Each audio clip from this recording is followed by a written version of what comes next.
Call upon first opposition speaker here. Good. So, on a general overview of the debate today, the real reason for which side proposition today wants to get, done with the dictators today are because they produce bad results, because they are violent, and because people in those countries are oppressed. So what we actually see is that today what we need to prove as side opposition is that if somehow when you assassinate a dictator you get more violence, you get people which are treated even more bad, then you actually exacerbate the problem, and therefore even by their standards you should not actually assassinate that dictator.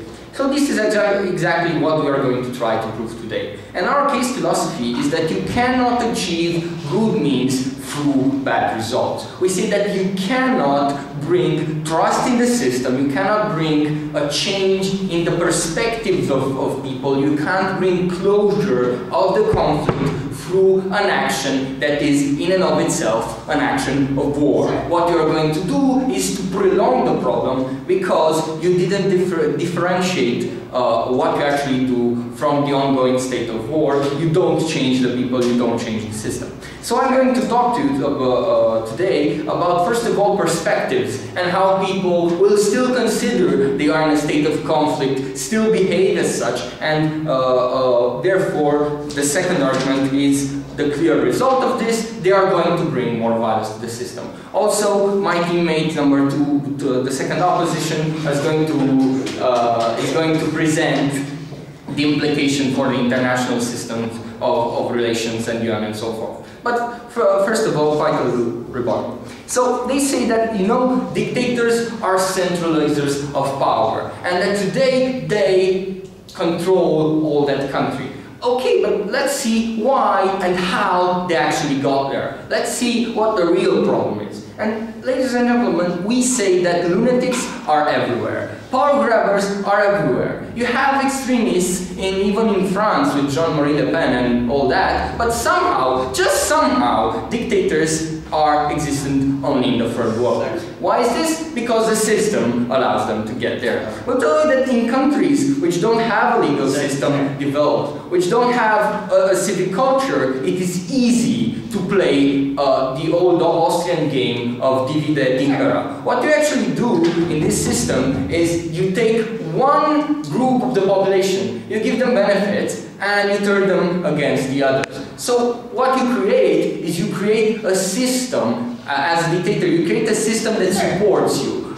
Yes? So exactly, the dictator creates the system. If you get out, if you do away with the dictator, the entire system crumbles. The system is a portion of the population. You have al-Bashir, which has the Alawite population, which is, 90% of the bureaucrats and the army is from his own caste, even though it's only 10% of the real Syrian population. You have the Gaddafi, which has the Bedouins of Bani Walid, Seba and Sirte behind him, which have resisted even, months after Tripoli has fallen, and have only, and still fight against, the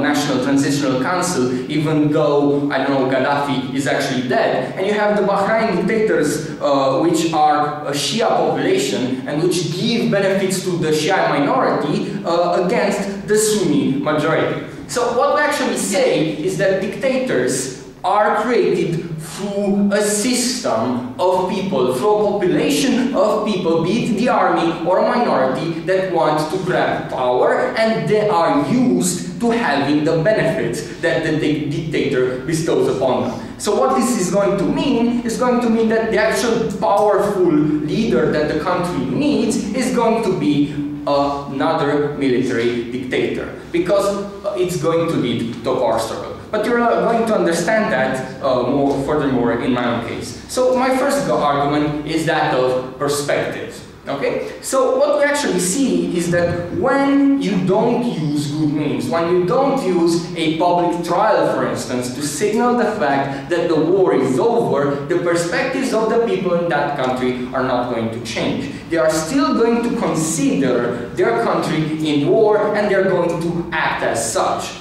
A counterexample to this is the Nuremberg trials. Now, what happened in the Nuremberg trials? After World War II, even though the Allies could have assassinated German and Nazi leaders, they did not. They took them, they put them on public trial. They explained what they did wrong. They showed people what the real, damage was done, and they then therefore explained that now we live in a civil state, the war is over, and we can deal with problems in a civil way. Now, when you change perspectives, the perspectives of the people as such, they begin to behave just like they would have been in a civil society, and they refrain for violence, because for them, the war is over. Yes, sir? Yes, exactly. When the war is over, they could do trials. But before that, 6 million Jews died. We want to, yes, sir, that it was better to assassinate Hitler. The problem is that once you just assassinate them, you don't change the perspectives of the people. And let's see what happens then. Well, we see that we have the same system, the same caste that has been, as I have told you in my rebuttal, they have been favorized by the dictator. And what shall they do? Well, they're going to try to keep that power for themselves, because, that's what they want. So this is going to lead to a power struggle. Because as they said, you're going to need a very powerful leader. Now, we say that it's kind of presumptuous to say that, that powerful leader is going to be a pro-democratic activist. No, it's not going to be like that. You know why? Because the power is still in the hands of the minority. It's still in the hands of the system, and it's still in the hands of the army and of the bureaucrats, which have been favorized. They have all the power. And what you actually do is you create the right to power, in which you give the right to rule a country to the guy who has more power. Now, because we see that power still belongs to the system, what you're actually going to do is you're going to give the dictatorship to just the next guy who is in line. So, furthermore, this is going to amplify violence, because the struggle brings desperation. You see, if in the past the system was, violent just, to oppress some guys, now they're violent in order to prove their own legitimacy, in order to gain back the power which they think they have lost. Now this means that they are going to be even more violent. The caste is going to be, the minority is going to be even more violent to prove to the people that they still have power, they still have legitimacy, they still have control of the state, and to put them back down. So what this is going to lead is going to lead to a bigger crackdown against the population, because now the caste which has the power is desperate to prove that they still own it. So they're going to be even more violent in order to reach a second dictatorship. So summing this all up, what I've told you is that, the real problem here is the system that allows the dictator to exist. When you go to an act of war, what do is you prolong the conflict, because people still think they are in the conflict and they behave as such. And when they behave as such, they behave even more violently, because they want to grab power through violence.